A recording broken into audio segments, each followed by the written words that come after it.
नमस्कार, मैं प्राध्यापक बापू साहब थोरात, हिंदी विभाग राव बहादुर नारायणराव बोराव के महाविद्यालय श्रीरामपुर। आज हम अब्दुल रहीम खाने खाना अर्थात रहीम के काव्य की भाषा के संबंध में जानकारी प्राप्त करेंगे। रहीम मध्यकाल के एक श्रेष्ठ सेनापति, प्रशासक, आश्रयदाता, दानवीर, कूटनीतिज्ञ, बहुभाषाविद, कला प्रेमी एवं विद्वान माने जाते हैं। अर्थात रहीम ने अनेक भाषाओं में साहित्य की रचना की है। वे सम्राट अकबर के दरबार के एक सेनापति भी रहे हैं, एक अत्यंत उत्कृष्ट प्रशासक रहे हैं। अनेक कवियों को उन्होंने आश्रय दिया है, अनेक भाषाओं के भी जानकार हैं। तो ये निश्चित रूप से एक बहुत बड़ी उपलब्धि है कि एक व्यक्ति में इतनी सारी विशेषताएं हमें देखने को मिलती हैं। इतना ही नहीं, रहीम को दानवीर कर्ण के बाद एक श्रेष्ठ दानवीर के रूप में भी माना जाता है। तो निसंदेह रहीम एक अत्यंत श्रेष्ठ व्यक्ति है। और एक महत्वपूर्ण बात यह है कि यद्यपि वे धर्म से मुस्लिम होने के बावजूद भारतीय सामाजिक संस्कृति के वे अनन्य आराधक रहे हैं। उनके मन में सभी धर्मों, सभी संप्रदायों के प्रति एक आदर का भाव और एक सत्यनिष्ठा का भाव दिखाई देता है। इसका मतलब यह है कि रहीम एक बहुमुखी संपन्न और एक अत्यंत श्रेष्ठ व्यक्तित्व है, जो सभी प्रकार के भेदभावों, वाद विवादों से परे हैं। हाँ, इसके बावजूद रहीम को अपने जीवन काल में कुछ संकटों को झेलना भी पड़ा है, लेकिन रहीम ने समाज को जीवन जीने का मंत्र दिया है। अपने साहित्य के माध्यम से वे समाज में नीति कथन एवं उपदेशात्मकता को साकार करते हैं। उनके काव्य में मूल विषय निसंदेह उनका नीति कथन या नीति विषयक दोहे है, लेकिन साथ साथ रहीम ने भक्ति, श्रृंगार आदि का भी अत्यंत उत्कृष्ट अंकन या अत्यंत उत्कृष्ट चित्रण जो है वह अपने काव्य में किया है। कुल मिलाकर भाव पक्ष के दृष्टिकोण से अगर देखा जाए तो रहीम का काव्य एक अत्यंत उत्कृष्ट काव्य माना जाता है। रहीम ने अत्यंत श्रेष्ठ रूप से काव्य की रचना की है। यही कारण है कि उनका काव्य भाव पक्ष की दृष्टि से जितना आदर्श या जितना श्रेष्ठ उत्कृष्ट माना जाता है, कला पक्ष की दृष्टि से भी रहीम का काव्य उतना ही श्रेष्ठ माना गया है। विशेषतः कला पक्ष के दृष्टिकोण से अगर देखा जाए तो रहीम ने सभी कलात्मक उपकरणों का अत्यंत प्रभावी, अत्यंत मार्मिक प्रयोग अपने काव्य में किया है। और कला पक्ष के अंतर्गत सबसे प्रमुख स्थान होता है भाषा का। किसी भी काव्य में काव्य को सबसे पहले साकार करने वाला जो उपकरण है वह है भाषा। भाषा के जरिए ही कवि या लेखक अपने विचारों को व्यक्त करते हैं, तो दूसरी ओर पाठक या श्रोता कवि या लेखक के विचारों को भी भाषा के माध्यम से ही समझ पाते हैं। ऐसी परिस्थिति में किसी भी काव्य की श्रेष्ठता में, उसकी भावाभिव्यक्ति और अभिव्यंजना में भाषा का स्थान अत्यंत महत्वपूर्ण माना जाता है। और भाषा कवि के हृदयगत भावों को पाठकों तक पहुंचाने का काम करती है। अब रहीम की भाषा के संबंध में अगर हम विचार करें तो रहीम ने जिस युग में काव्य की रचना की है, उस युग में अवधी और ब्रज भाषा का बोलबाला साहित्यिक क्षेत्र में दिखाई देता है, क्योंकि भक्ति काल का समस्त साहित्य अवधी या ब्रज भाषा के अंतर्गत लिखा गया है। रहीम ने भी इन दो भाषाओं को ही अपने साहित्य की भाषा बनाई है। विशेषतः उन्होंने जो दोहे या आदि साहित्य लिखा है वह उन्होंने ब्रज भाषा में लिखा है, किंतु कुछ ग्रंथों में उन्होंने अवधी भाषा का भी कुछ हद तक प्रयोग जो है वह निसंदेह किया है। इतना ही नहीं, बहुभाषाविद होने के कारण उन्हें अनेक भाषाओं की जानकारी थी, जिसके कारण भाषा का एक अलग स्तर हमें रहीम के काव्य में दिखाई देता है। विशेष रूप से रहीम ने जिस भाषा को अपनाया है वह भाषा जनसाधारण की सामान्य बोलचाल की भाषा है। लेकिन रहीम की खासियत यह है कि बोलचाल की भाषा होने के बावजूद उनकी भाषा किसी भी श्रेष्ठ साहित्यिक भाषा से कम बिल्कुल भी नहीं है। बोलचाल के भाषा होने के बावजूद उसमें अनेक श्रेष्ठ गुण या विशेषताएं हैं। उस भाषा में सरलता है, सरसता है, प्रवाह है, अलंकारिकता, चित्रात्मकता, लयात्मकता जैसे अनेक गुणों से युक्त भाषा का प्रयोग रहीम ने अपने काव्य में किया है। यही कारण है कि रहीम का काव्य अत्यंत लोकप्रिय बन गया है। अब रहीम की भाषा का अगर हमें अध्ययन करना है तो हम कुछ मुद्दों के सहारे उनकी भाषा के स्वरूप तथा उनकी भाषा की विशेषताओं के बारे में जानकारी प्राप्त कर सकते हैं। जैसे सबसे पहले उनकी बहुभाषिकता। रहीम बहुभाषाविद थे, उन्हें अनेक भाषाएं ज्ञात थी, जिनमें भारतीय भाषाओं में ब्रज, अवधी, खड़ी बोली आदि भाषाओं के वे अच्छे जानकार थे। और केवल जानकारी नहीं है तो इन भाषाओं में उन्होंने साहित्यिक रचनाएं भी लिखी है। साथ ही कन्नौजी, बुंदेली जैसी कुछ बोलियों से भी उनका अच्छा परिचय था। अरबी, फारसी, तुर्की आदि विदेशी भाषाएं जो भारत में उस समय प्रचलित हो गई थी, इनके भी रहीम काफ़ी अच्छे जानकार थे। वैसे उनकी मूल मातृभाषा ही अरबी फारसी थी। ऐसी परिस्थिति में रहीम को अनेक भाषाओं का ज्ञान होने के कारण ये भाषिक ज्ञान हमें उनके साहित्य में भी व्यापक स्तर पर देखने को मिलता है। रहीम के दोहों की बात करें तो उन्होंने अधिकांश दोहे ब्रज भाषा में लिखे हैं, और ब्रज भाषा में जिन दोहों की रचना रहीम ने की है उन दोहों में भाषा की दृष्टि से एक सरलता, सहजता और स्वाभाविकता स्पष्ट रूप से दिखाई देती है। दूसरी ओर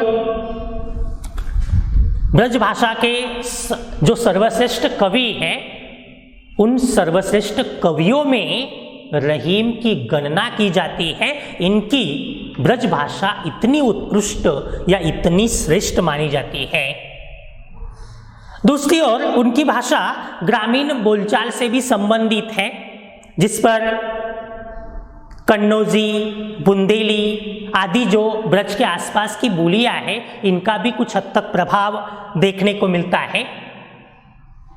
तीसरी ओर रहीम ने बरवे नाई का भेद नाम का ग्रंथ लिखा है। यह बरवे नाई का भेद अवधी भाषा में लिखा गया है।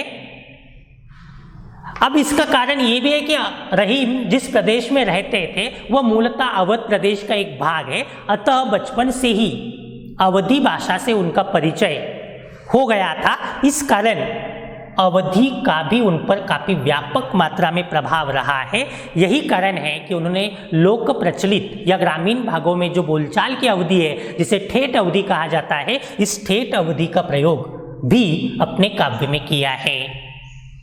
इसका तात्पर्य यह है कि रहीम अनेक भाषाओं के बहुत अच्छे जानकार थे और उन्होंने विभिन्न भाषाओं का अत्यंत आकर्षक, अत्यंत प्रभावी प्रयोग अपने काव्य में किया है। रहीम की भाषा की दूसरी महत्वपूर्ण विशेषता है उनका व्यापक शब्द भंडार। किसी भी कवि में शब्द भंडार का अत्यंत महत्वपूर्ण स्थान होता है, क्योंकि कवि शब्द भंडार के द्वारा ही अपने भाव, अपने विचार अभिव्यक्त करता है। अतः कवि का शब्द भंडार जितना व्यापक होगा, जितना विस्तृत होगा, उसका काव्य भी उतना ही व्यापक और लोकप्रिय बन जाता है, प्रभावी बन जाता है।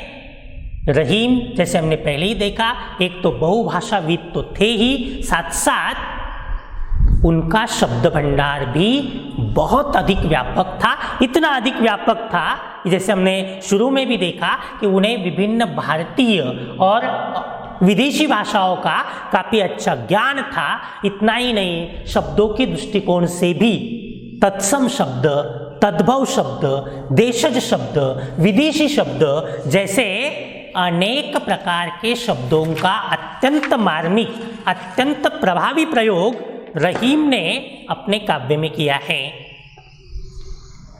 तत्सम शब्दों की दृष्टि से विचार करें तो जो शब्द मूलतः संस्कृत भाषा में प्रयोग किए जाते थे और बाद में वे आधुनिक भारतीय या हिंदी भाषा में भी प्रयोग किए जा रहे हैं, उनमें कोई अर्थगत परिवर्तन नहीं आया है, ऐसे शब्दों को तत्सम शब्द कहा जाता है। और रहीम को संस्कृत भाषा का काफ़ी अच्छा ज्ञान था। इतना अच्छा ज्ञान था कि रहीम ने खेट कौतुकम और मदनाष्टक नामक ज्योतिष शास्त्र पर आधारित ग्रंथों की रचना की थी, जिसमें उन्होंने संस्कृत मिश्रित भाषा का प्रयोग किया है। इतना ही नहीं, अन्य ग्रंथों में भी रहीम ने कुछ श्लोक आदि लिखे हैं, इनमें भी संस्कृत भाषा का मार्मिक व्यापक प्रयोग रहीम ने किया है। कुल मिलाकर रहीम का संस्कृत ज्ञान बहुत अच्छा होने के कारण उनके दूसरे काव्यों में भी भले ही उन्होंने ग्रामीण बोलचाल की या सामान्य भाषा का प्रयोग किया हो, लेकिन साथ साथ तत्सम शब्दों का प्रयोग भी अत्यंत प्रभावी, व्यापक और मार्मिक रूप से प्राप्त होता है। दूसरा है तद्भव शब्द। रहीम ने अपने काव्य में तद्भव शब्दों का सर्वाधिक मात्रा में प्रयोग किया है, क्योंकि रहीम मूलतः ग्रामीण बोलचाल में साहित्य रचना करना चाहते थे ताकि उनका काव्य अधिक से अधिक लोगों तक पहुंचे। इसके लिए रहीम ने ग्रामीण भाग में प्रचलित सामान्य बोलचाल की भाषा या बोलचाल के भाषक स्तर को अधिक मात्रा में अपनाया है, और यही कारण है कि अनेक तद्भव शब्द उनके काव्य में हमें देखने को मिलते हैं। तीसरा है देशज शब्द।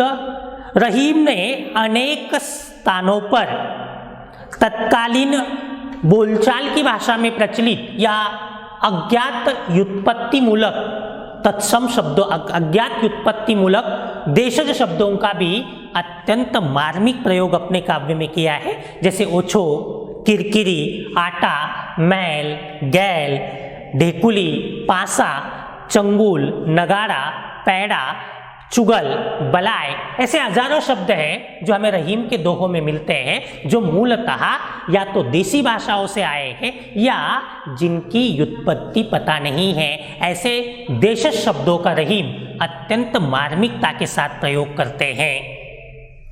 चौथा है विदेशी शब्द। रहीम की मातृभाषा मूलतः अरबी, फारसी या तुर्की भाषा थी।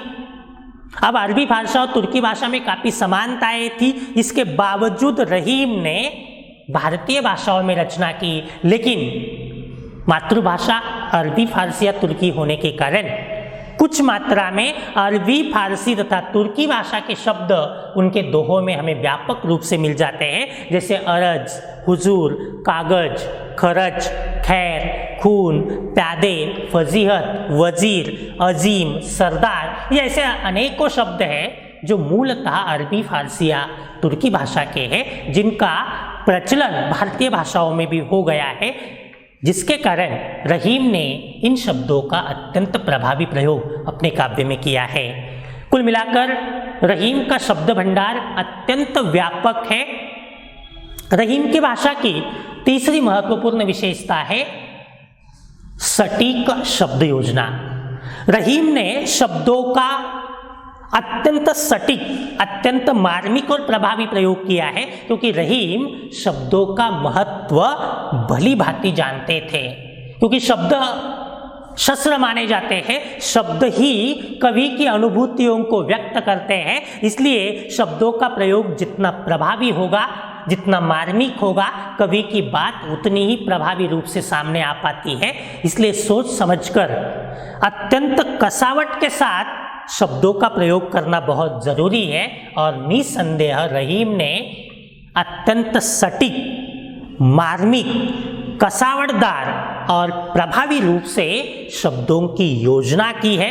प्रत्येक शब्द सोच समझकर या नाप तोल कर रखा है, जिसके कारण बिना अर्थ परिवर्तन किए उसे अपने स्थान से हटाया नहीं जा सकता।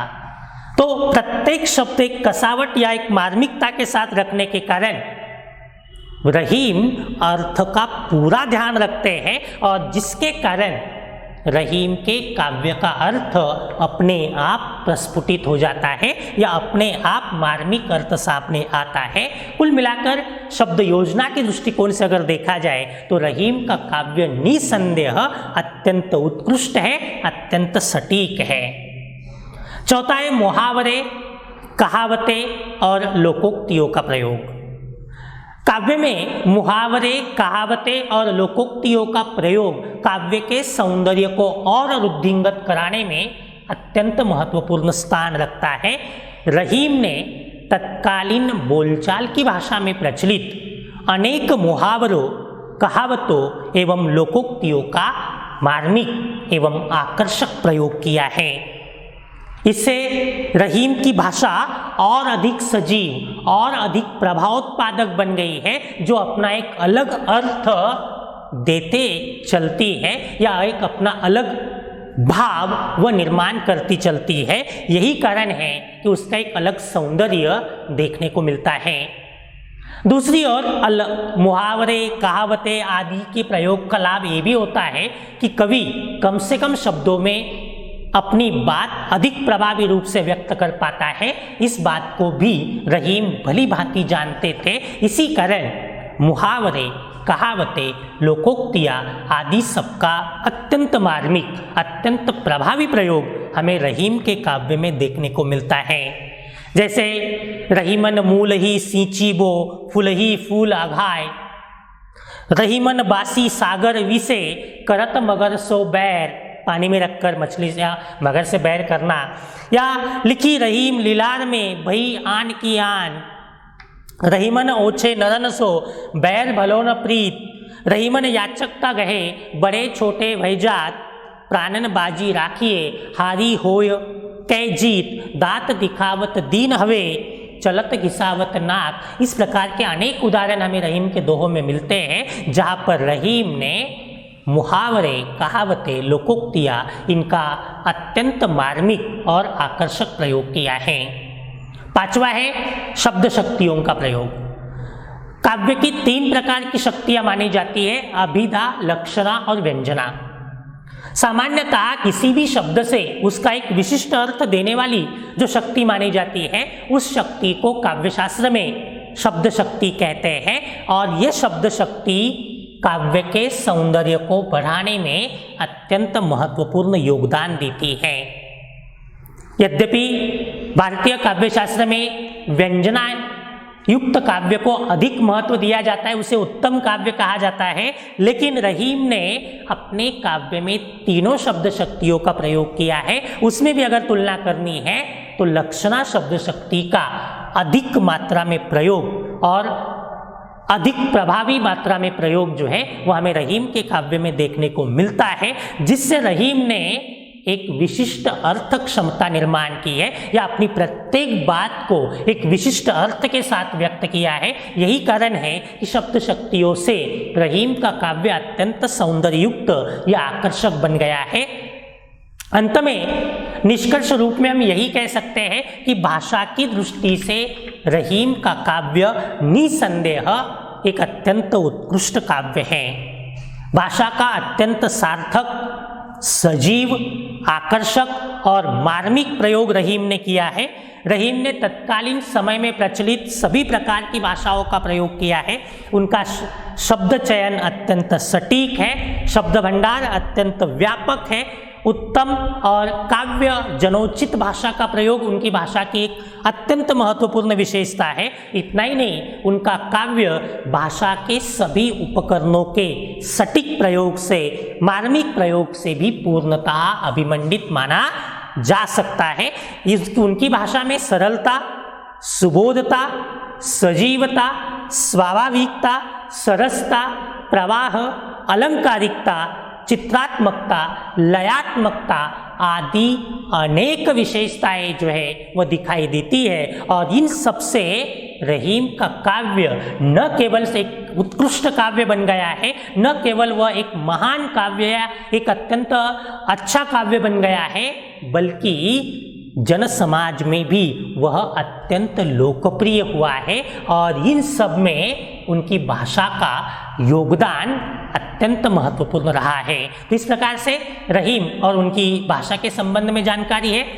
धन्यवाद।